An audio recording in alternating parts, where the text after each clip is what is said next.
every last member of the Yote sect. Ghost of Yote isn't just a game, it's an experience, one that grips you from the very first moment you step into the shadow of Mount Yote. You are Atsu, a lone survivor of a brutal massacre, and from the outset, you are driven by vengeance. The opening sequence throws you into the heart of action, forcing you to confront a member of the Yote Six before you've even caught your breath. It's raw, it's immediate, and it sets the tone for everything that follows. The story is intimate and personal. Atsu is not a wandering hero seeking justice for an entire nation. She's a survivor of unimaginable trauma, a character shaped by grief, anger, and determination. Flashbacks are woven seamlessly into the gameplay, giving context to her actions without slowing down the momentum. Each member of the Yote Six isn't just a target. They're characters with their own arcs, their own histories, and hunting them is as much about unraveling their stories as it is about combat. And while some missions stretch longer than necessary, the depth of the narrative and the emotional resonance of Atsu's journey more than make up for it. Exploration feels alive. Esso is vast, yet every valley, forest, and snow-covered hill is populated with purpose. You'll stumble upon wolf dens, hidden shrines, or local NPCs whose lives you can impact, and these interactions matter. They reward curiosity, not just progression. Environmental storytelling is impeccable. The rustle of trees, the flight of birds, the wind that guides you subtly to your next objective. All of it immerses you in a world that feels lived in, a world that reacts to your presence. Combat is brutal, nuanced, and satisfying. Atsu's arsenal is diverse, and each weapon feels distinct, encouraging strategic thinking rather than button mashing. The balance of stealth and aggression is precise. Missteps are punished, but there are also opportunities for learning and adaptation.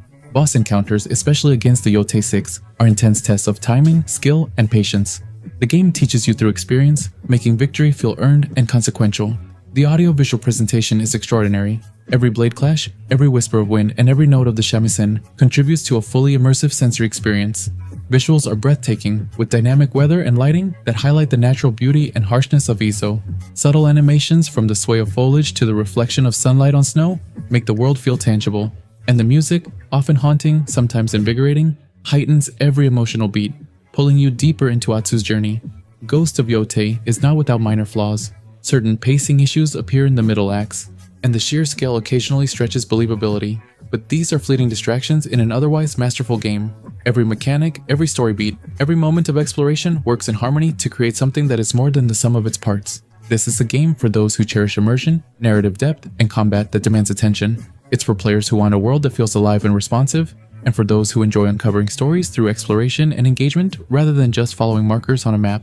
Ghost of Yote is a triumph, a game that redefines what a samurai epic can be in the modern era.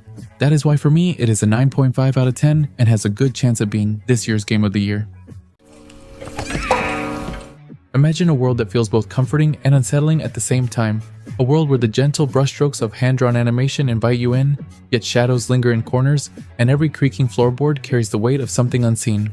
This is the experience of By Sweet Carol. From the very first moment, the game envelops you in a hauntingly beautiful 2D world, set against the backdrop of early 20th century England. You step into the shoes of Lana Benton, a young girl grappling with the disappearance of her closest friend, Carol. The halls of Bunny Hall Orphanage are quiet, but not empty, and each room whispers hints of stories long forgotten. As you explore, the line between the ordinary and the surreal blurs, pulling you deeper into the mysterious kingdom of Corolla. The story itself is deceptively simple. At its core, it's about loss, friendship, and the resilience of a young girl navigating forces much larger than herself. But the magic lies in the way the game communicates emotion. Visuals, sound, and interactive moments are layered so carefully that each encounter feels meaningful. Lana's transformation into a rabbit is more than a gameplay mechanic. It's an expression of vulnerability and cunning, a way to see the world from a new perspective, and a reminder of her smallness in a vast, ominous environment. Companion segments with Basie add a surprising layer of ingenuity, creating puzzles that feel alive, dynamic, and rewarding. The way you must coordinate between characters, manipulate objects, and interact with the environment is deeply satisfying and never forced. Gameplay flows between delicate exploration, tense chases, and inventive puzzle solving. Quick time events and stealth sequences are woven naturally into the narrative, never feeling like interruptions, but instead amplifying tension and emotional engagement. There's a careful rhythm to the pacing. You have space to breathe, to observe, to absorb, and then moments of acute intensity that make your heart race. The audio design is subtle yet profound. The creak of wood, the swell of strings, the distant whisper of a voice, each sound contributes to the world's uncanny charm. The hand-drawn artistry is equally meticulous. Shadows, light, and color interact to create spaces that feel lived in, that feel fragile, that feel alive. Yet, the game is not without flaws. There are moments where technical issues like clipped collisions or stuck enemies momentarily pull you out of the immersion. Certain sequences, such as rhythm challenges, feel slightly dissonant against the narrative's otherwise delicate rhythm. But these interruptions are few, and the world itself is so compelling, so emotionally resonant, that they never fully undermine the experience. Playing By Sweet Carol is not about rushing, it's about absorbing, feeling, and reflecting. By Sweet Carol is a triumph of artistry and emotion. It's a game that doesn't just ask you to solve puzzles or progress through levels. It asks you to feel, to empathize, to inhabit the mind of Lana, and to witness a story that lingers long after you set down the controller. For anyone drawn to narrative-rich experiences, evocative visual storytelling, and the delicate interweaving of whimsy and darkness, this is a game that demands your attention. It's a slow burn, a quiet meditation, and a poignant journey that rewards patience. By Sweet Carol for me is a 9 out of 10. I highly recommend for players who cherish story-driven adventures, enjoy atmospheric exploration, or simply want to experience a game where every frame feels like a carefully painted story. It is for those willing to immerse themselves fully, to wander, to hide, to chase, and to feel the weight of friendship and fear in equal measure. Stepping into Dragon Quest I and II, HD 2D Remake feels like opening a time capsule of RPG history, yet somehow they feel alive, vibrant, and utterly modern all at once. The moment you start, you're greeted with that unmistakable charm, bright, detailed HD 2D landscapes, characters with expressive sprites, and a world that feels immense yet inviting. Dragon Quest I puts you in the shoes of a lone hero, a descendant of the legendary Erdrick. You're outnumbered, yes, facing hordes of monsters, yet the game never feels oppressive. Instead, it's exhilarating. Each step across Alefgard, each dungeon dive, each monster encounter demands strategy and thought. The addition of scrolls and sigils breathes new life into the battles, making your hero feel less like a solo wanderer and more like a true force of destiny. Every victory, every narrow escape resonates, giving you a tangible sense of growth and accomplishment. Then there's Dragon Quest II, where the game blossoms. Here, you command a small party of heroes, each with their own role, each bringing a distinct personality and energy to the adventure. The new party member, Matilda, instantly stands out, teasing, prodding, and lightening the tension during darker moments. Traveling across expanded territories, from the familiar villages of Alefgard to mysterious underwater realms, the exploration is endlessly rewarding. Hidden dungeons, secret treasures, and dynamic encounters ensure there's always something to discover, making the world feel lived in and reactive. Visually, the HD 2D style shines. The combination of detailed sprites, dynamic lighting, and vibrant environments makes every town, every castle, and every landscape a joy to navigate. The orchestral soundtrack blending sweeping epics with gentle, heartfelt melodies that anchor the emotional rhythm of your journey. Quality of life improvements make a tangible difference. Combat speed adjustments, auto battle options, and thoughtful inventory management reduce frustration without stripping away challenge. Even with these modern conveniences, the games retain their original spirit, strategy, careful planning, and the satisfaction of mastering a world that's beautifully complex yet welcoming.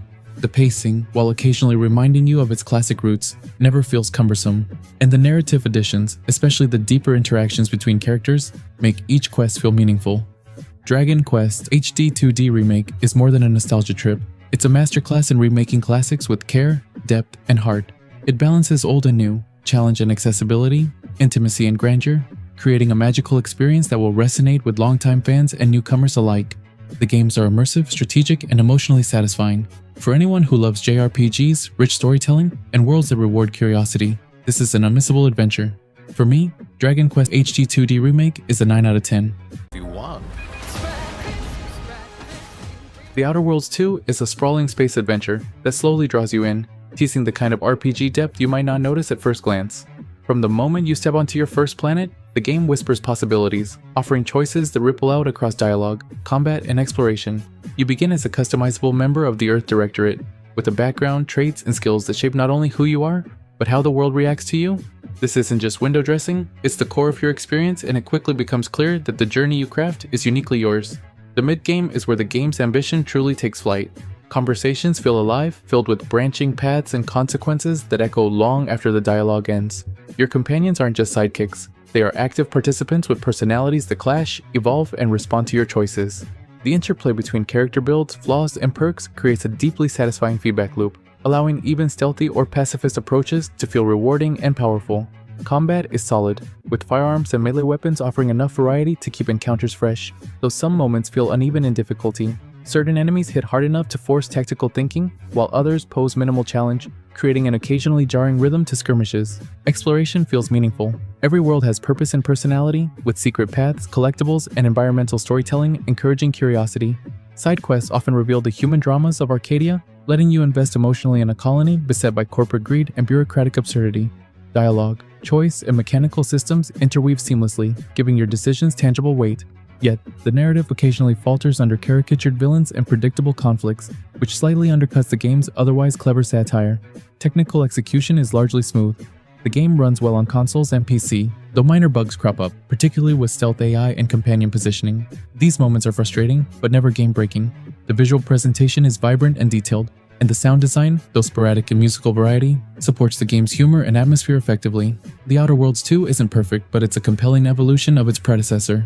Its strengths lie in meaningful choices, character agency, and world building that rewards curiosity. Combat and exploration feel dynamic enough to support multiple playthroughs, and the companion and flaw systems add replay value without overwhelming the core experience. I score it an 8.5 out of 10, and if you enjoy narrative-driven RPGs where your choices truly matter, and you appreciate humor woven into a sci-fi dystopia, this is the game that will hold your attention and invite you back for more. I dove into Absalom the way you probably will, cautious at first, then greedy for one more run. The world grabs you. Colors, warm, autumnal, bleed into stone and spellfire. Characters move with weight, attacks land with meaning. It feels handcrafted. Story-wise, Absalom is a quiet ruin revealer. You're chasing a law that stripped the world of magic. You meet pockets of resistance, ghosts of the old court, and stubborn endings. The plot rarely shouts. Instead, it nudges. Through murals, through a ruined library, through villagers who hum a lost hymn. That slow reveal makes discovery feel earned. Combat is immediate. Buttons become vocabulary. Tap, hold, cancel, pivot. Each input speaks. Enemies teach you how to move. Bosses test everything. Dodges open windows. Parries create rhythm. Combos are an argument you win by staying patient. When a chain connects, the joy is quiet and exact. The roguelike structure gives stakes to small choices. A path taken, a ritual picked, a favor done. These change the feel of a run. Sometimes runs feel fresh. Sometimes they loop too long. Both are part of the game's pulse. Progress matters, but muscle matters more. Sound and presentation keep you in the mood. The soundtrack accompanies, eerie at times, soaring at others. Visual jokes hide in corners. If Absalom falters, it's in repetition. After many hours, landmarks blur, rituals overlap. The loop asks patience, and not everyone has it. But for players who learn its language, Absalom rewards attention with moments that land like small miracles. Absalom is proof that tactile combat and slow-blooming world-building can coexist. It asks you to listen, playful, patient, precise. I scored an 8.5 out of 10. This is a game for lovers of tight, deliberate combat, players who favor discovery over exposition, and anyone who enjoys co-op brawlers with depth. Digimon Story, Time Stranger is not just another entry in the beloved franchise. It's an immersive journey that invites players to explore a beautifully crafted universe filled with adventure, nostalgia, and heart. From the moment you start, you're drawn into the role of an Adamas agent, tasked with investigating mysterious Face Electron lifeforms. Picture this. Reality is unraveling, and it's up to you and your team of Digimon to piece together the puzzle and save the world. The stakes are high, but the story unfolds in a way that feels accessible and engaging. It's not overly complex, yet it manages to keep you invested with just the right amount of tension and motivation to push forward. At its core, Time Stranger is a turn-based RPG that feels both familiar and fresh. You start by choosing a partner Digimon, and from there, the adventure kicks off. The thrill of battling, collecting data, and evolving your Digimon is at the heart of the experience. The Digivolution system truly shines here. It's a branching path of possibilities that allows for deep customization. You can start with a simple Digimon and evolve it into various forms based on your choices. This level of personalization makes every player's journey unique. Combat is straightforward, but it offers layers of strategy. The typing system introduces a rock-paper-scissors dynamic that encourages experimentation. While some battles may feel easy once you've built a solid team, the joy comes from crafting your squad and watching them grow. Visually, Time Stranger embraces a sleek anime-inspired style. The vibrant environments and faithful Digimon designs take you back to the heart of the franchise. However, the frequent loading screens can interrupt the flow, reminding you that you're navigating through segmented areas rather than a seamless world. As you progress, you'll encounter side quests that vary in quality. While some offer meaningful rewards, others can feel like filler, which might disrupt the pacing. The mid to late game can also present a challenge, as the difficulty tends to drop once your team is well established. More meaningful battles would have elevated the experience, allowing the deeper mechanics to shine. Digimon Story, Time Stranger is a heartfelt journey filled with engaging gameplay, a compelling story, and a deep Digivolution system. It has its flaws, but the core experience is enjoyable and rewarding. For me, it is an 8.5 out of 10. If you're a fan of RPGs, enjoy creature collection, or simply love the Digimon universe, Time Stranger is a must-play. It captures the essence of what makes Digimon special while offering a fresh experience for both newcomers and veterans. Just Ninja Gaiden 4 is a game that asks for attention, it takes it, and then it rewards the player with moments that sting and moments that soar. You step into Yakumo's boots and feel weight, not literal weight, but the gravity of every swing. Combat lands like a series of purposeful strikes, decisive, tactile, and often brutal. Combos are not just sequences to memorize, they are conversations with the enemy. Miss a cue, and the world reminds you. Hit the window, and the game answers with a visceral flourish. Blood-fueled transformations change tempo, turning a measured duel into a thunderous crescendo. It feels earned. The story wears its darkness openly. It does not demand that you love it. Instead, it offers enough mystery to keep forward motion meaningful. Yakumo's choices register. They ripple through encounters and tilt small scenes into tense tableau. Ryu's appearances echo like a reminder of legacy. Familiar, sharp, sometimes redundant. But they also punctuate the campaign with a different rhythm. Traversal and level design sing when they let you breathe between fights. Grapples, rails, and sudden bursts of speed break the loop in the best way. They refresh focus rather than distract from it. And when the game leans into spectacle, it delivers. Rooms feel cinematic without blunting control. Not everything always lands. There are stretches where repetition hums too loudly, where enemy palettes flatten and battles drag. Stealth beats sometimes feel undercooked, and some narrative moments prefer melodrama over nuance. Yet these missteps rarely erase the pleasure of mastery. Sound and visuals work in partnership. Slices and impacts have weight. Music lifts or tightens scenes with small, precise choices. Voice work can be uneven, but performances often find honest moments. This is a game for players who want pressure that respects skill. If you crave finely tuned melee, triumphant finishes, and a world that rewards perseverance, this will satisfy.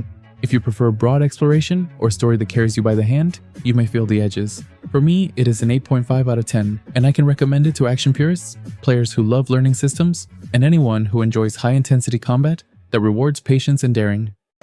Listen, take a breath. The world this game creates is not loud, it's patient. It waits for you to make a mistake, and then it punishes you with silence. You play Caroline. You move through Villa Hesse like a careful trespasser. Footsteps echo, candles gutter. The lighter in your hand is not a convenience, it is a decision. Hold it and you survive the dark. Put it away and you risk everything. The tension, small, stubborn, relentless, is the game's heartbeat.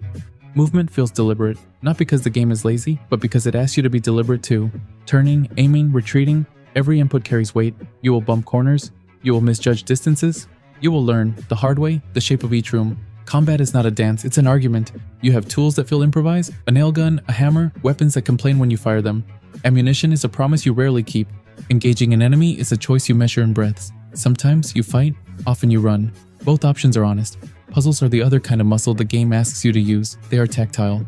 They are rewards for curiosity. A solution might hide in a margin note, or in the way a statue tilts its head. When a puzzle clicks, the world rearranges itself, and the game rewards patience with a small electric joy. The other side, the mirror of reality, is used sparingly and smartly. It's not a spectacle. It's an instrument that reframes spaces and forces you to think twice about cause and effect. It makes inventory items feel meaningful and gives the map a second life. Technically, you might find stiffness in animation. You might curse a camera angle that flips at the worst moment. Those moments sting. They also feel oddly authentic, like a relic with fresh paint. The audio, however, does the real heavy lifting. Distant choruses, a single metallic scrape, the way silence sits in the throat of a corridor. Emotion here is small-scale and human. Caroline's fear is not cinematic, it is granular. Her breaths, her pauses, the way she examines a note, they build a character without spectacle. This game is a labor of craft and restraint. It asks that you slow down, accept fragility, and take satisfaction from careful choices. I score it an 8.5 out of 10, and I can recommend it if you crave methodical, atmospheric survival horror. You enjoy puzzles that reward attention, you value tension built from mechanics rather than noise. Ball X Pit is a game that immediately pulls you into its world with a simple, electrifying promise. Bounce balls, break things, and survive. The premise feels both familiar and fresh. You are at the edge of a vast pit, descending deeper into its depths with each run. Along the way, enemies advance in blocky formations, relentless in their pursuit. Your tools are simple in concept, balls, but each one is layered with complexity.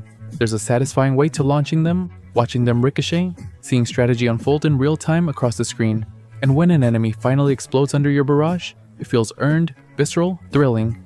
Each character you unlock alters the rhythm of play. Some move differently, some launch balls from unique positions, others manipulate abilities in subtle ways that change how you engage every level. You learn to respect the nuances. A well-placed ice ball can freeze a wave. A vampire ball leeches life back to you. A brooding stone ball can crack multiple foes at once. The fusion system pushes creativity further. Combining balls isn't just numerical, it's alchemical. Each fusion feels like a discovery, a little personal triumph. as your arsenal evolves in ways you couldn't have anticipated. Progression is deeply satisfying. Each run offers experience, gems, and resources that feed back into your base. Here, the town building loop doesn't just exist, it matters. The way you arrange buildings, send characters bouncing across them, and optimize your collection strategy is strangely tactile. The pit and your base exist in a dance, a heartbeat, feeding one another. And even if some moments demand patience, the act of refining your approach creates a quiet joy that complements the frenzied action below. Visually, Ball X Pit dazzles. Pixelated 3D environments are vibrant, each world feeling distinct yet cohesive. Enemies, balls, and effects fill the screen without ever feeling random. Every flash and spark communicates information, energy, and consequence. The music and sound design amplify the tension and reward, transforming even routine encounters into engaging spectacles. The game excels in its balance. It teases you with possibility, pushes you to experiment, and rewards those who learn its rhythms. Yet, it never overwhelms with needless complexity. Every upgrade, fusion, or town layout tweak has impact. Every run, whether triumphant or failed, leaves you with insight, new combinations, and anticipation for the next descent. It's not just a brick breaker, it's a study in precision, patience, and the exhilaration of seeing systems interact beautifully. Ball X Pit is a gem for players who thrive on creativity, strategy, and dynamic action. It rewards curiosity, embraces experimentation, and turns even failure into progress. If you crave a game that can be both meditative and chaotic, that makes each bounce meaningful, and each combination feel magical, this is one to dive into. I scored an 8.5 out of 10, and can recommend it to roguelike enthusiasts, strategy-minded arcade fans, and anyone who finds joy in mastering systems that elegantly combine simplicity and depth. Battlefield 6 feels like a weathered battlefield you can step into. The first gunshot lands heavy, the sound design opens the world. Metal, mud, breath. Guns have weight. Recoil rewards patience. Good aim is satisfying, and bad aim is costly. Vehicles matter. Tanks, jets, and APCS each occupy space and force choices. The maps are wide, layered, and built for moments. A squad slipping through a collapsed block, a sudden vertical push when a building caves in. Destruction rewires tactics, cover is temporary, and that uncertainty keeps every firefight sharp. The campaign offers bright set pieces and compact stories. It's focused, cinematic at times, but brief. Threads are left dangling. The emotional beats land, yet they don't linger long enough to become lore. Multiplayer is the game's heart. It's chaotic and choreographed, where roles actually matter. Communication and timing turn noise into victory. Progression feels fair. The UI is clearer than expected. Special modes add variety, even if some need tuning. Technical. There's polish. Very good audio work, stable frame rates on capable hardware, and launch day roughness, including server queues and intermittent launcher hiccups. AI can be inconsistent, and a few bugs pull you out of immersion. Battlefield 6 earns its place by reviving the scale and sensory punch the series promised. It's not flawless, but when everything clicks, sound, sight, teamwork, it delivers a rare, thunderous high. For me, it is an 8.5 out of 10, and I can recommend it to fans of large-scale tactical multiplayer. Players who love vehicle combat and emergent, audio-driven immersion. Imagine stepping into a world where a simple errand, a trip to fetch a potato, unfolds into a magical adventure filled with laughter, wonder, and quiet, heartfelt moments. This is SOPA, Tale of the Stolen Potato, a game that takes you by the hand and invites you to see the world through the eyes of a child, where imagination turns the ordinary into something extraordinary. You play as Miho, a young boy with an unassuming charm and a fierce determination to retrieve his nana's stolen potato. What begins in a humble kitchen quickly expands into lush South American landscapes, bustling black markets run by eccentric frogs, and even the belly of a giant fish, each location brimming with personality and subtle emotional cues. From the first step, the game encourages exploration. Every object might hold meaning, every conversation is layered with humor and warmth, and each puzzle challenges you to think like Miho, not like an adult. The point-and-click mechanics are intuitive, yet the solutions often demand creativity and attention to detail. A plant pot becomes a boat, a stray chicken a key to a secret, and through these whimsical transformations, the world feels alive, responsive, and deeply personal. Visually, its handcrafted cartoonish style gives every character and object a tangible, lovingly sculpted quality. Colors shift with the mood, lighting accentuates moments of magic, and environments feel intimate, as if each scene is a memory waiting to be discovered. Complementing this is a soundtrack steeped in Latin American rhythms, playful melodies, and ambient textures that immerse you fully, whether drifting down a river or navigating the chaotic market. Gameplay flows naturally, balancing light platforming, environmental puzzles, and engaging character interactions. While the challenges are approachable, they are never trivial, and the occasional absurdity, a philosophical frog, a cow with hidden knowledge, keeps you smiling and attentive. The narrative is woven seamlessly through these interactions, allowing emotional beats to land without disruption. Moments of tenderness, humor, and reflection emerge organically, reminding you why small acts, like helping your nana, carry weight far beyond their simplicity. Technically, the game is stable, though minor issues with camera movement and occasional clipping appear. Yet these do little to diminish the experience, which thrives on its emotional resonance and imaginative design, rather than mechanical perfection. Every detail, from Miho's expressions to the smallest environmental animation, reinforces the world's authenticity and charm. Sopa, Tale of the Stolen Potato, is short, around 4 to 6 hours, but it leaves a lasting impression. It is an invitation to slow down, to explore, and to remember the joy of seeing the world without preconceptions. It celebrates family, imagination, and the quiet wonder in everyday life. For anyone seeking a cozy, narrative-rich adventure that blends whimsy with depth, or for families wanting to share a meaningful experience, this game is a delight. For me, it is an 8.5 out of 10. Once Upon a Katamari is a whimsical journey that somehow manages to feel both nostalgic and fresh at the same time. From the moment you pick up the controller, the vibrant, playful world pulls you in, urging you to roll, collect, and grow. You start as a tiny prince, rolling up pins and tiny objects, only to find yourself devouring entire towns and landscapes as your Katamari swells in size. It's a simple concept on the surface, but the way it unfolds across the eras of history, from Edo Japan to the Ice Age, is endlessly satisfying. The story is as delightfully absurd as ever. The king of all cosmos, in his usual chaotic grandeur, accidentally flings a magical scroll into space, erasing the stars and Earth from existence. It's up to the prince and his cousins to restore the universe by rolling up objects through time, creating new stars from the detritus of human history. Each era has its own personality and charm, offering unique objectives and mini challenges that keep the gameplay varied. Rolling up philosophers in ancient Greece, watering the desert in ancient Egypt, or chasing dinosaurs in the Jurassic period never feels repetitive. Even though the core mechanic remains consistent, the game excels at creating a sense of flow. The physics feel just right.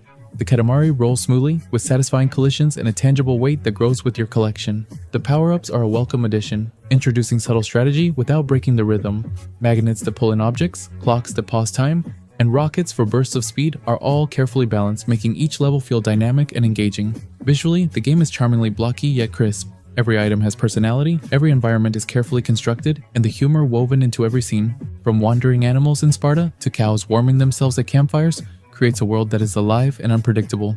The soundtrack is another triumph. Tracks are energetic, whimsical, and catchy, perfectly complementing the chaotic joy of rolling a Katamari. Even repeated playthroughs don't dull their impact. Customization is surprisingly deep.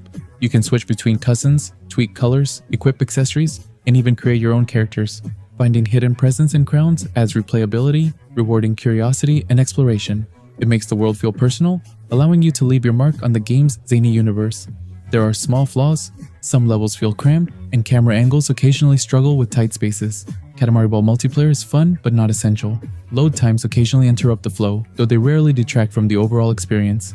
Ultimately, Once Upon a Katamari captures the soul of the series while introducing thoughtful refinements that make it the most polished entry in years.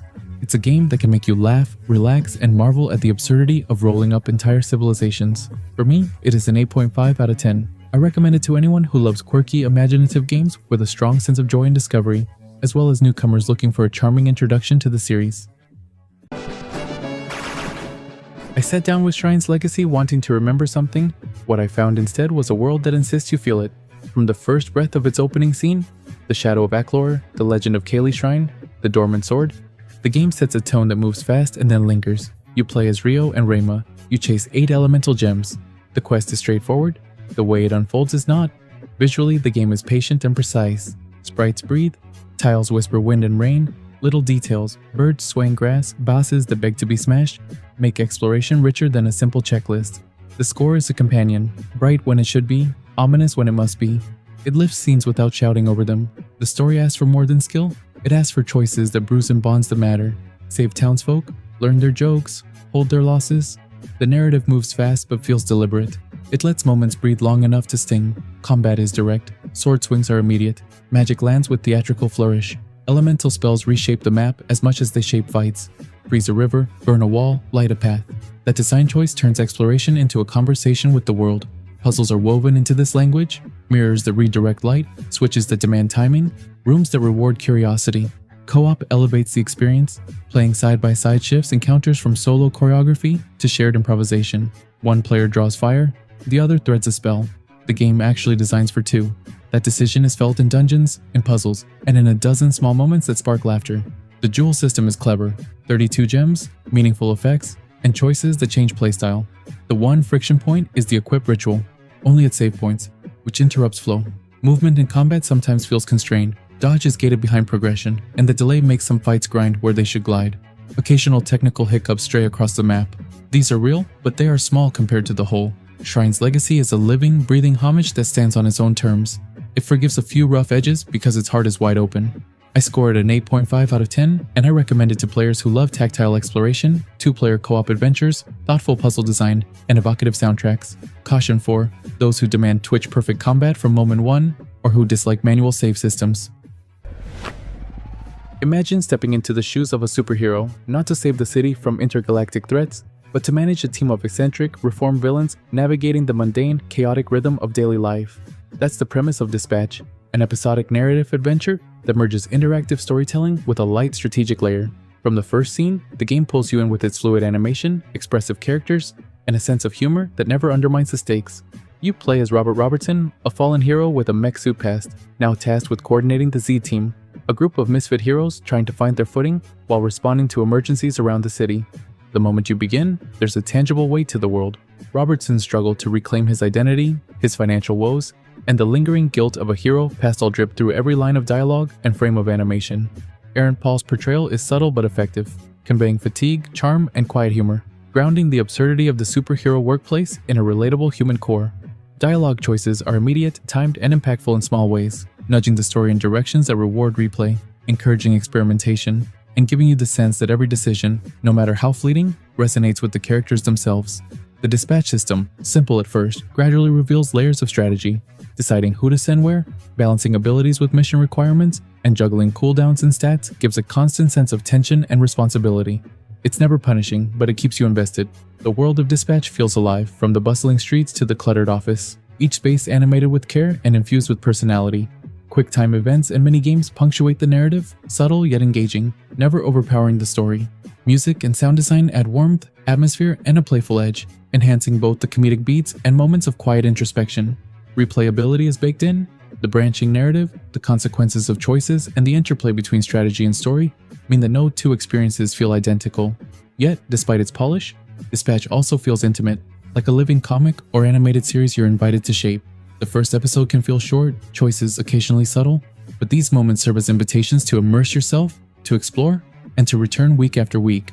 Ultimately, Dispatch excels not through spectacle, but through heart, humor, and a finely tuned sense of narrative rhythm.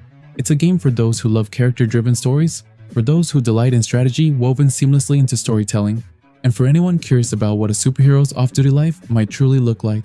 For its artistry, its wit, and its unique fusion of interactive storytelling and strategic depth, Dispatch so far for me is earns a solid 8.5 out of 10. This is Chrono Quartz, short, precise, tight. Each loop hands you a tiny, fragile window of possibility, and the game asks a simple, slow-burning question. What can you change within a handful of choices? The story arrives like a whisper. There is a fragile artifact at the center, a threat that wants to warp time, and you, small, steady, learn to bend repetition into insight. It isn't an epic told with long monologues. Instead, narrative lives in the spaces between moves. A song half remembered, a door opened after 3 attempts, a secret that only exists because you memorized the path. The plot rewards attention, it rewards patience. Gameplay is where Chrono Quartz breathes. 10 steps per loop, counted, meaningful. Movement is not filler. Every decision tightens the puzzle or opens a possibility. Exploration feels like solving a geometry problem with living rooms and ruins. The map becomes an ally. Notes become tools. The built-in hint system nudges without stealing the feeling of discovery. Puzzles are compact but can sing. Many unfold across loops. You plant an action in one and harvest its consequence later. That design creates small triumphs, little aha moments that land with satisfying weight. It also creates moments of tension. Do I spend a step to backtrack, or do I use it to reach a new room? The rhythm of that question is the game's heartbeat. Aesthetically, the game is warm and focused. Pixel visuals are purposeful. Soundscapes are quiet but deliberate. They do not shout for attention. Instead, they cradle concentration. Where Chrono Quartz falters is length and occasional simplicity. It can be compact to a fault. Some puzzles resolve quicker than they initially tease. Still, the compactness is often the point. The design trusts your mind more than your reflexes. Chrono Quartz is a measured, clever exploration of limited time. It rewards methodical thinking, note-taking, and quiet satisfaction. I recommend it to puzzle lovers, to players who savor small, well-crafted loops, and to anyone who enjoys games that respect the player's attention. For me, it is an 8.5 out of 10. Imagine walking through a child's handmade theater where every prop tilts wrong and silence has weight. Little Nightmares 3 asks you to move slowly, to listen, to remember the danger lives in small quiet things. I played it like I was trespassing, and I like that feeling. The story sits in the margins. It offers fragments, a lost sibling, a broken town, and a night that remembers. You never get every answer. Instead, you collect moments that feel honest, a half-sung lullaby, a child's drawing smeared with something darker, a corridor that remembers who walked through it. The plot rewards attention, not deduction. That choice makes emotional beats land harder. Visually, the game is meticulous. Miniature sets, tactile textures, and faces that lean toward caricature without losing humanity. Lighting sculpts fear more than it reveals it. Sound does the rest. Breaths, distant clicks, a score that is less melody and more memory. Gameplay leans into familiar puzzle platform DNA, but with new rhythms. Two characters move the world in small, meaningful ways. Cooperative beats, shared puzzles, split risks, make tension feel communal. Solo play keeps that intimacy, though sometimes the world expects a partner where there is none. Platforming is mostly precise. When it isn't, the frustration is personal and rare. Pacing stretches and tightens. Some rooms linger, others cut away too fast. The balance between exploration and set piece is uneven, but never boring. Technical hiccups appear now and then, a camera stubbornly angled, an odd physics moment, but they never erase the craft. What lingers are small human choices, a hand offered, a whispered apology, the sight of a toy abandoned. Those moments are the game's heartbeat. Little Nightmares 3 is a careful, haunting step forward. It doesn't reinvent the wheel, it polishes the one we already love. I scored an 8 out of 10. If you crave atmosphere over spectacle, intimacy over booms, and puzzles that feel like gentle pressure rather than blunt force, this is for you. If you need constant shock or frantic action, this might feel too patient. Lost Eidolon's Veil of the Witch is a game that doesn't just ask for your attention, it demands your patience, your strategy, and at times, your humility. From the moment you awaken shipwrecked and nameless on a fog-laden shore, the world immediately asserts itself as both beautiful and unforgiving. The island is steeped in mystery and danger, a place where the veil between life and death feels palpable. Your guide through this treacherous landscape is Ash, a character bound to a witch whose motives are as enigmatic as the island itself. The story unfolds in fragments through encounters, dialogues, and discoveries, creating a sense of slow-burning intrigue that never lets you feel fully secure, yet never overwhelms with exposition. The gameplay is a careful dance of risk and reward. Each expedition is a test of foresight, where every step could mean survival or a humiliating setback. Commanding a squad of 5 units across grid-based maps requires more than just button mashing. It demands observation, anticipation, and adaptation.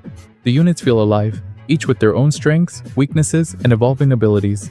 Switching weapons mid-battle, leveraging environmental hazards, and exploiting enemy weaknesses isn't just satisfying, it's essential. The absence of permadeath softens the blow of failure, but the roguelite structure ensures that every defeat is a lesson, every retry a chance to refine your tactics. The world itself is a character. The gray, misty forests, cursed ruins, and flickering altars evoke tension and melancholy, while subtle environmental cues influence combat in ways that feel organic and deliberate. Combat animations are smooth, and the sound design, haunting strings, whispered ambience, the clash of steel and the crackle of fire, pulls you deeper into the narrative, grounding you in both place and peril. The character art is exquisite, each design radiating personality and life, giving the world an emotional weight that contrasts with the starkness of the environments. Progression in Lost Eidolons. Veil of the Witch is both incremental and meaningful. While individual runs reset many aspects, the persistent growth through shards, skills, and altar upgrades imbues each failure with purpose. Every decision in dialogue, every choice of path, every allocation of resources resonates, creating a rhythm of exploration, loss, and eventual mastery.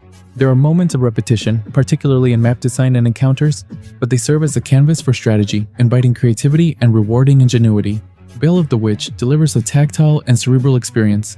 It challenges without punishing unfairly, it engages without overstimulating, and it evokes emotion through a fusion of narrative, visual, and mechanical design.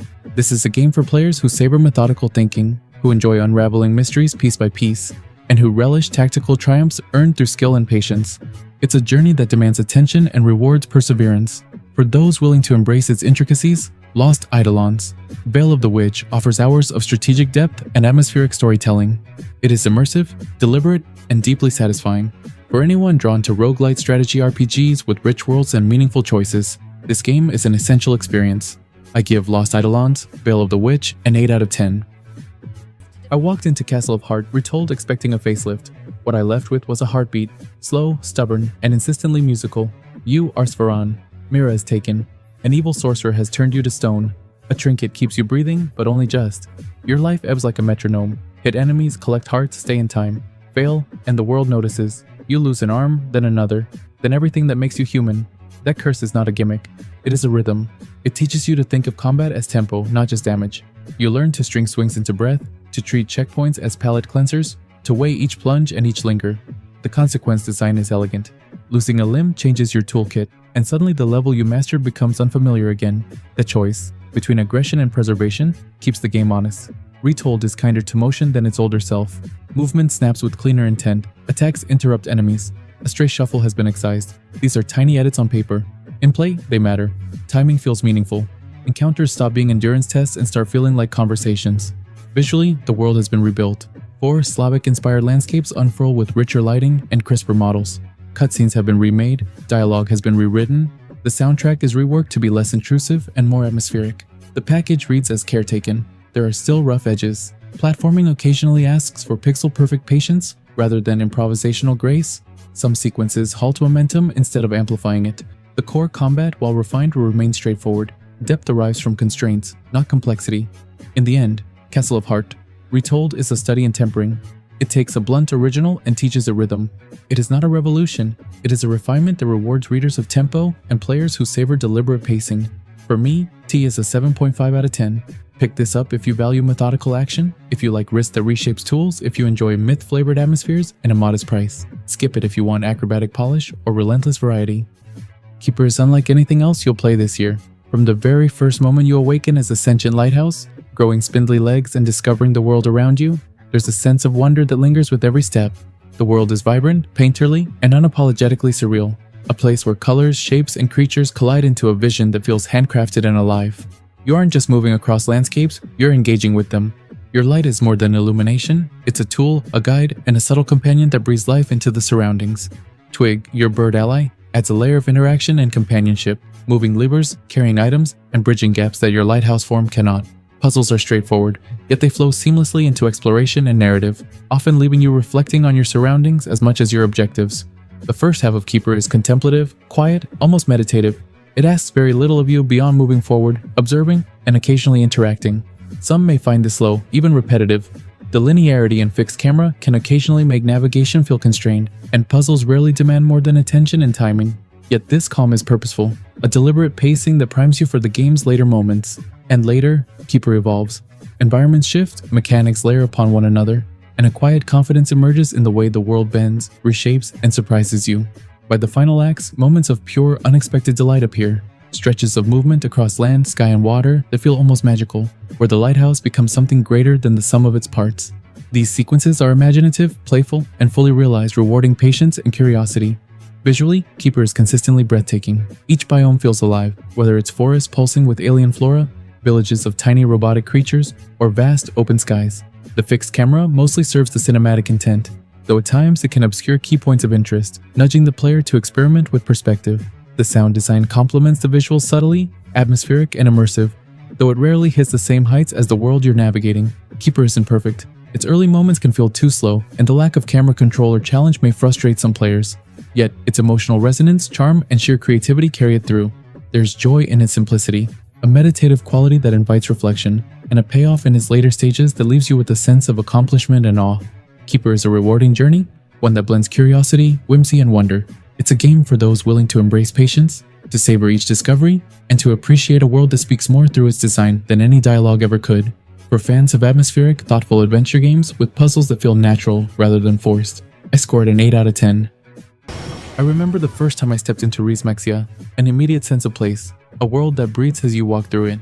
This remaster returns you there, intact and honest. Play as Jude, the searching medical student, or Mila, the burdened spirit incarnate. Your choice changes tone. Your choice changes intimacy. Both routes matter. Combat in Cilia is kinetic and personal. The dual raid system rewards timing and partnership.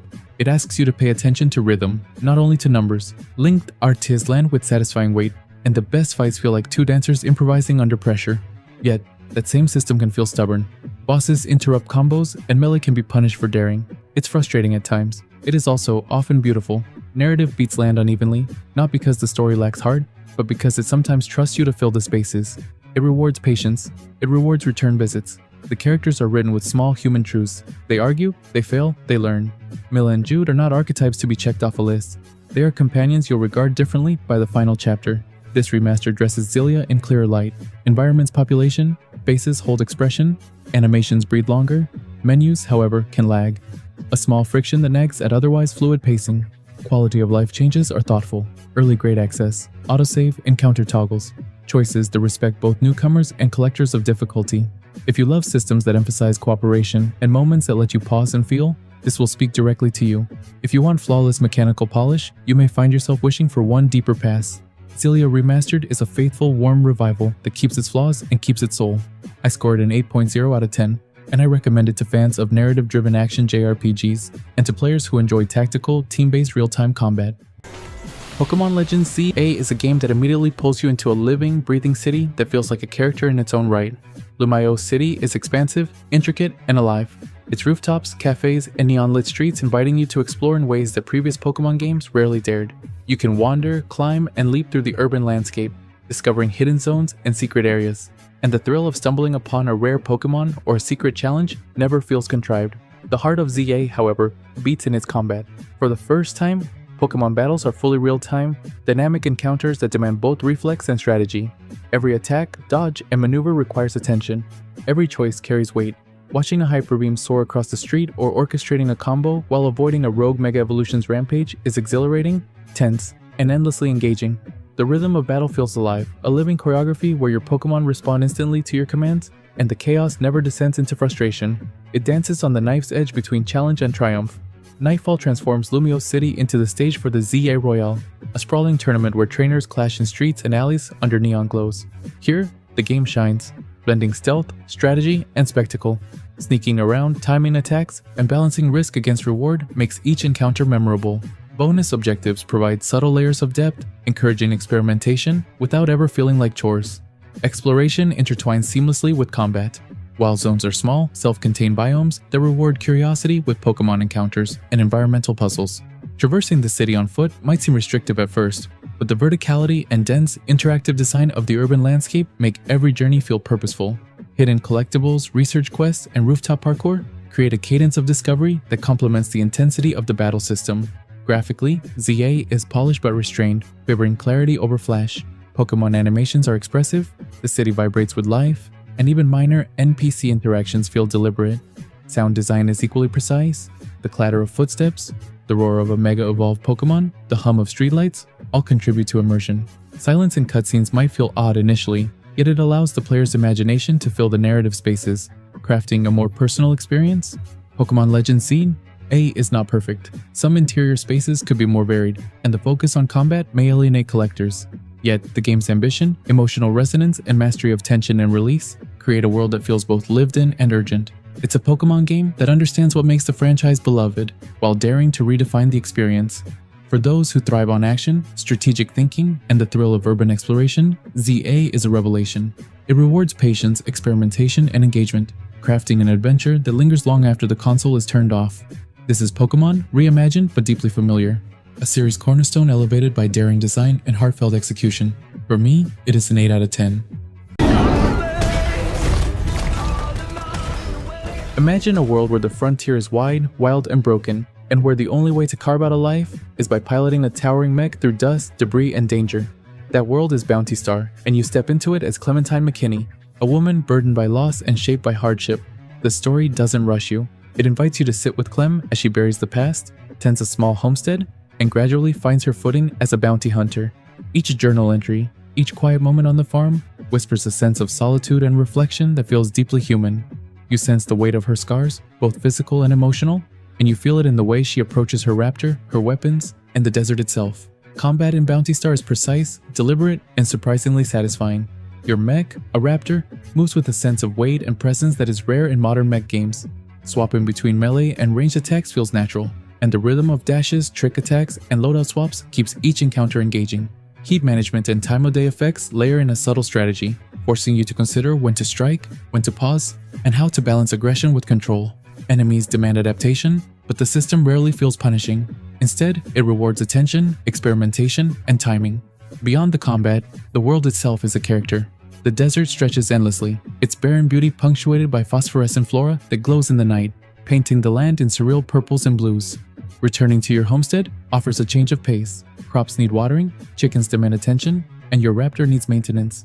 These moments aren't mere busywork. They are breaths between the chaos, opportunities to feel grounded and invested in a world that is otherwise harsh and relentless. There are imperfections. Repetitive mission objectives occasionally pull you out of immersion, and camera angles or lock-on mechanics can become frustrating in tight spaces. Farming, while charming, lacks depth at times and can feel like a pause button rather than an engaging activity. Yet, even these moments serve the narrative, emphasizing the slow, deliberate pace of rebuilding a life after trauma. Bounty Star succeeds in blending quiet introspection with explosive action. It is a game about resilience, about finding purpose in small victories, and about connecting with a character who is both broken and determined. It doesn't shout, it invites you to feel, and in a market crowded with flashy mech games, its understated grace is a welcome change. I score it an 8 out of 10, for players who crave a story-driven experience where mech combat is meaningful, where each encounter carries weight, and where quiet moments are as important as explosive ones. Bounty Star is a rare treat. It rewards patience, reflection, and strategy. And by the time you leave the Red Expanse, you've not just piloted a mech, you've shared in a journey of redemption. Res Eterna 2 drops you into a kingdom frayed at the edges, 2 families brawling for a crown, a third force nursing revenge, and a single soldier named Jack caught in the middle. The premise isn't revolutionary. What matters is how the game asks you to feel the war, not just win it. Combat is the heart. It's grid-based and deliberate. Each step counts. Movement, terrain, and timing mingle until battles become small operas of positioning and consequence. I found myself savoring the quiet before volley, the way a hill could turn a shot into a killing blow, or a marsh into a trap that chewed my momentum. The fights reward thought more than reflexes. Patience often matters more than aggression. Customization gives teeth to that design. Gems, skill trees, and flexible party organization let you build characters that feel like extensions of a strategy you invented. Play reckless and juggle high-risk glass cannons, or play careful, stack defenses, and watch the enemy crumble into predictable mistakes. Either way, the systems reward experimentation, but the game is rough in places. The tutorial leaves gaps. UI and camera quirks sometimes pull you out of immersion. Dialogue can feel flat, and the lead's personality is understated to the point of near absence. These aren't deal breakers, but they puncture the atmosphere when you want to be carried. Despite that, the world sings in other ways. Maps are varied, missions change tone and pace, and a handful of moments, a desperate retreat, a last-stand skirmish, a small victory shared between party members, land with real weight. If you love thought-heavy tactical combats that reward planning, Rise Eterna 2 will grip you. If you need top-tier writing or frictionless polish from day one, this might frustrate you. I scored a 7.5 out of 10, and recommend it for strategy veterans and patient players who enjoy tinkering with builds and savoring tactical depth. This is worth your time. For players seeking cinematic narrative or seamless UI, wait for patches. This is a strange, warm little monster of a game. YS versus Trails in the Sky. Alternative Sega wears 2 different series like layered coats, familiar fabric stitched into something that moves faster than you expect. I started playing curious, and very quickly I was playing to feel. The fights land with a satisfying weight. Dodges snap the camera, jumps open space. A perfectly timed guard blooms into a flash guard that changes the flow of the whole exchange. It feels tactile. It feels immediate. You know the moment when a match shifts? When a feint becomes a real opening? This game makes that moment small and frequent, and it keeps you honest. The story is short and sweet. It's not here to convert newcomers, it's here to let beloved characters say things to each other, to trade jokes, and to get into scuffles. That's fine. The meat is the combat loop. Grind, tweak, fight again. Gear and skill choices matter. Accessories add strange quirks that break boredom and inspire odd strategies. You can tailor a character until they play like yours. Visually, the remaster cares. Textures are crisper, UI is readable, frame rate is steady at 60. It's not perfect. The roster could be broader, the narrative beats are shallow, and if you hate grinding, this will test your patience. But if you love momentum, variety, and the odd delight of discovery, the way an unfamiliar assist can turn a fight, then this is a treat.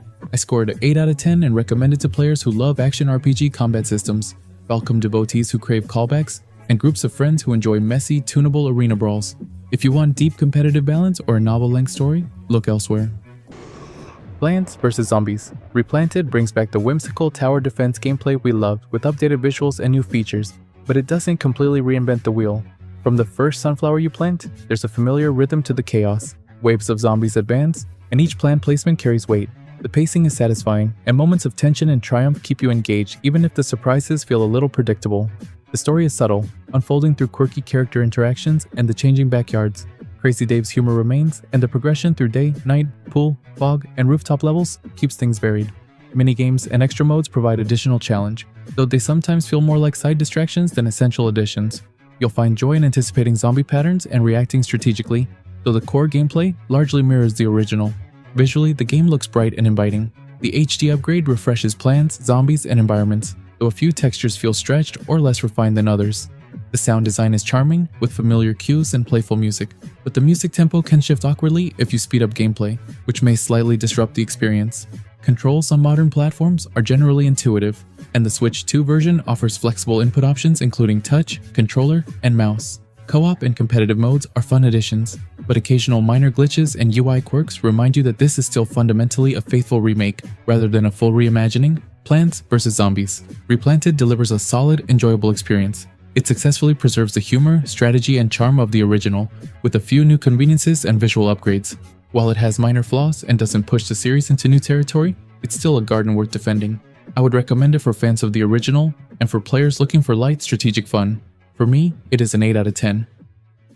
This is Humans, a small, sincere game about protecting a forest and about being two things at once, soft and scary. You play as Shu, a creature made of shadow and stubbornness. And the core loop is simple but deeply satisfying. Stress the humans, then scare them away. The rules are clear. The moment-to-moment choices are not. The game leans on contrast. Light forces you into a slow, vulnerable state. Darkness gives you speed, silence, freedom. That flip, from cute to uncanny, creates a rhythm that keeps the heart beating a fraction faster. It's playful tension, not cheap jump scares. It's curiosity, not punishment. Gameplay feels tactile. Toss a bottle, snap a twig, sabotage a light. Each minor action ripples through a small drama. A human looks, wonders, edges toward a danger you set.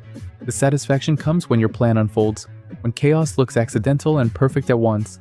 The pacing favors brief, intense encounters. There are puzzles, yes, but they are gentle ones. Rearrange, lure, time. The stamina dash can feel stingy in moments that demand repeated bursts. Still, checkpoints are generous. The design respects your time, even when it asks for patience. The world is cozy where it should be, and eerier where it must be. Visuals are charmingly stylized, sounds are mischievous and oddly tender. Humor is present in every animation. A slip, a yelp, a panicked banjo. It never punches down. It simply delights. At around 3 hours, Humans is compact and purposeful. It aims to be an evening you remember, not a marathon you endure. It is not perfect. A few levels would have benefited from clearer spatial hints. A minor retune of stamina would smooth certain sequences. Those quibbles, however, do not erase the core joy. For me, it is an 8 out of 10. It is charming, clever, and quietly brave. If you crave cozy stealth, if you like games that prize creativity over combat, play this. Jenna Kids opens like a live set, lights, noise, momentum, and then it turns that momentum into combat. Controls are immediate. Attacks land where you expect them, dodges feel like decisions, and when you swap between characters, the flow doesn't break, it expands. You feel timing in your chest. Switching between band members isn't a gimmick, it's a musical phrase. Do one move, leap into another character, and watch a single encounter rearrange itself into a mini symphony of hits. The story is deliberately spare. Aliens, a ruined stage, and a band that treats the apocalypse like a gig that can't be cancelled.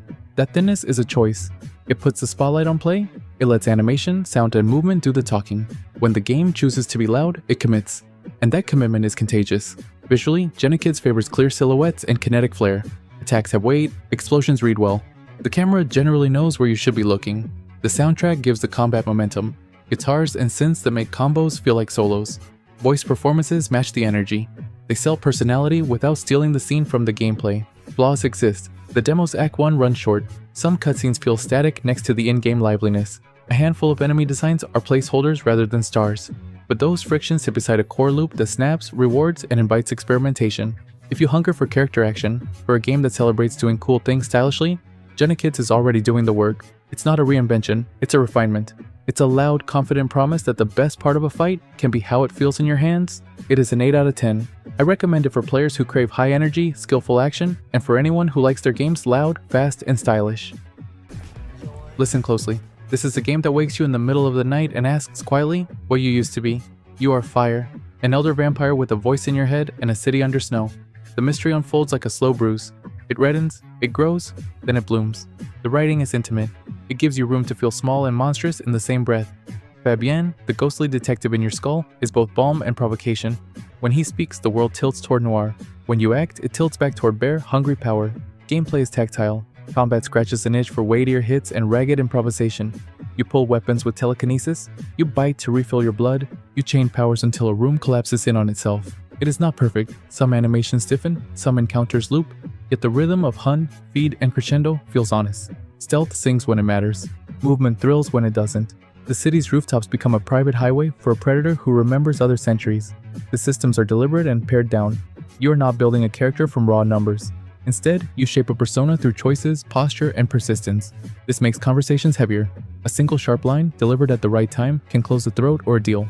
The masquerade rules hum under every choice. Control matters. Restraint, when it costs you, becomes a moral currency, where the game phrase is in scale and polish.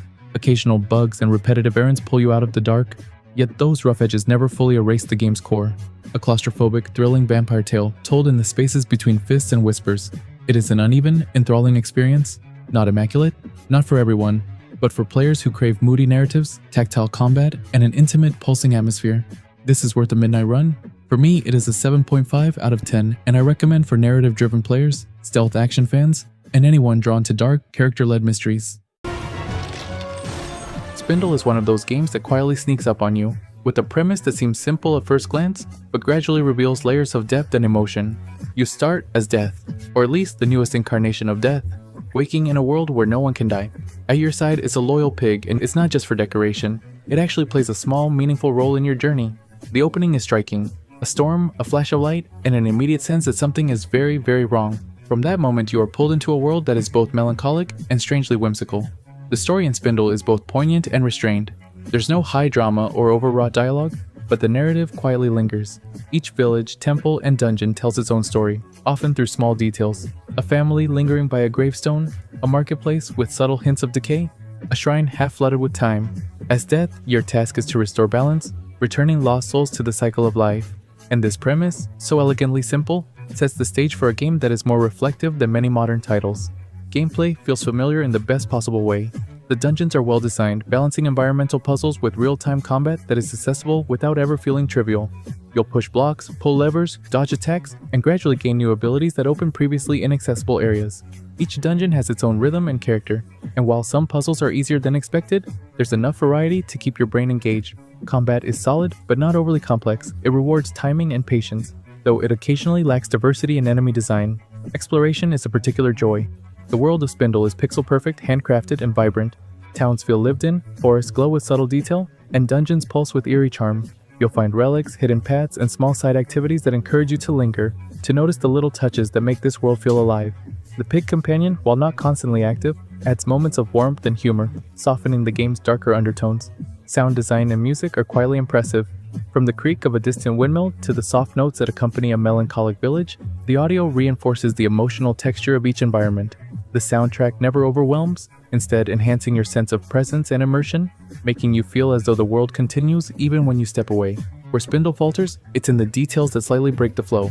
Occasionally, the camera angle or invisible boundaries will cost you a life or force a reload, and the early pacing takes a little time to pick up. Combat can become repetitive over longer stretches, and while the pig companion is endearing, its role could be more central. None of these issues are deal breakers, but they prevent the game from fully reaching its potential. Ultimately, Spindle is a thoughtful, charming, and occasionally bittersweet adventure. It delivers emotional resonance, clever design, and a pixel art world that rewards patience and attention. For players who love exploration, Zelda-like adventure, or reflective storytelling, it offers a memorable experience. At the same time, those seeking high challenge or highly original mechanics might find it slightly conventional. For me, it is a 7.5 out of 10, and it is best suited for fans of story-driven action-adventure games, lovers of classic pixel art, and anyone who appreciates a journey that is as much about reflection as it is about gameplay. It's a hidden gem that quietly reminds us why small, well-crafted games can leave a lasting impression. You step into the Diamond Realm, and the first thing you feel is weight in every swing of the blade. The combat demands consequence. A missed parry costs you, a successful counter rewards a rush of clarity. It's visceral, immediate. It grabs the hands and tells you how to move. Bodies fly, sound punctures the air. The world supports violent poetry. Tight rooms reward spacing, wide halls invite carnage. Quiet pockets make each enemy resurgence dread. Weapons are alive, each blade hums, talks, and grows hungrier as you feed it. That relationship, part ally, part parasite, makes every choice an emotional contract. Upgrade one way and the sword sings. Choose another and it sneers. Unpredictability keeps runs fresh and forces adaptation. The run loop is simple. Descend, fight, choose, progress. Between attempts, unlock systems change how you face a room. That incremental expansion scratches the roguelite itch well. Co-op adds controlled chaos. 4 players become a risky ballet, where timing and trust turn swarms into coordinated triumphs. When it clicks, there's an electric teamwork that few melee shooters match. Early access shows stability issues bite, crashes, odd hit detection, and rough UI hamper flow. Many systems are underexplained. The game expects curiosity and patience. If you have those, the world opens. If not, you may feel lost. This game is not for everyone. It asks for grit, tolerance for rough edges, and joy in mastering systems that don't spoon-feed you. For players who live for weighty melee, copper-tip roguelites, and odd atmospheric worlds, this is a gem being forged. I score it a 7 out of 10, and recommend it for fans of visceral melee, co-op roguelites, and players who prefer discovery over handholding. Double Dragon Revive is a game that carries the weight of nostalgia on its shoulders, yet it steps into the modern era with both ambition and restraint. From the very first fight, you feel the familiar pulse of side-scrolling brawlers, the clatter of fists, the satisfying impact of a well-timed hit, and the chaotic dance of enemies converging from every direction. Controlling Billy or Jimmy Lee is straightforward, yet fluid. Every punch, kick, and throw has weight, a tangible rhythm that rewards timing and strategy. Marion and Ranso introduce their own flair, offering a breadth of variety with aerial attacks and technical maneuvers, creating moments that feel almost cinematic in their execution. The game's stages are compact yet dense with interactive elements. Trash cans, walls, barbed fences, and even precarious ledges can be leveraged to turn the tide of battle. Launch an enemy into a spike trap, slam another into a wall, or chain combos across multiple foes, and the satisfaction is almost physical. It's a game that makes you think spatially, even as the action relentlessly pushes you forward. Yet, it isn't perfect. Some platforming sequences stumble under the weight of their own simplicity, the jump mechanics occasionally feeling off, and input inconsistencies crop up during the most frantic encounters. They don't ruin the experience, but they serve as reminders that this revival isn't entirely polished. Graphically, Double Dragon Revive sits in an intriguing space. The 3D models feel alive, capturing the essence of the characters, while the stages range from grimy backstreets to elevated pagodas, offering just enough visual variety to keep you engaged. Special moves and environmental interactions shine here, with slow motion strikes and cinematic camera angles elevating the spectacle. The soundscape complements the chaos, punches hit hard, weapons clang satisfyingly, and while the music may not lodge itself in memory, it propels each encounter with energy and purpose. The story, at its core, is simple. Marion has been kidnapped, the Shadow Warriors are causing havoc, and the Lee brothers, along with their allies, must fight through 8 linear stages to restore balance. It doesn't aim to dazzle with narrative complexity, but it doesn't need to. What it does achieve is a steady drive for action, a reason to push forward, to experiment with combos, and to master the chaos that unfolds on screen. Boss fights punctuate the rhythm with bursts of tension, pattern recognition, and split-second timing, while cooperative play elevates the experience, turning fights into coordinated ballet. The Dragon Orb Gauge system rewards clever use of attacks, environmental awareness, and timing, adding layers of strategy without overwhelming the player. Double Dragon Revive is not without flaws. Its linearity, occasional janky physics, and the narrative limit its lasting appeal. But within its moments of triumph, it captures the spirit of the franchise and reminds you why these characters were beloved to begin with. For those seeking nostalgia, for those who relish tactile combat, and for anyone who enjoys discovering new ways to creatively dismantle foes in a cooperative frenzy, this game will resonate. Double Dragon Revive is a heartfelt revival with moments of brilliance and occasional missteps. It's not flawless, but it succeeds where it counts.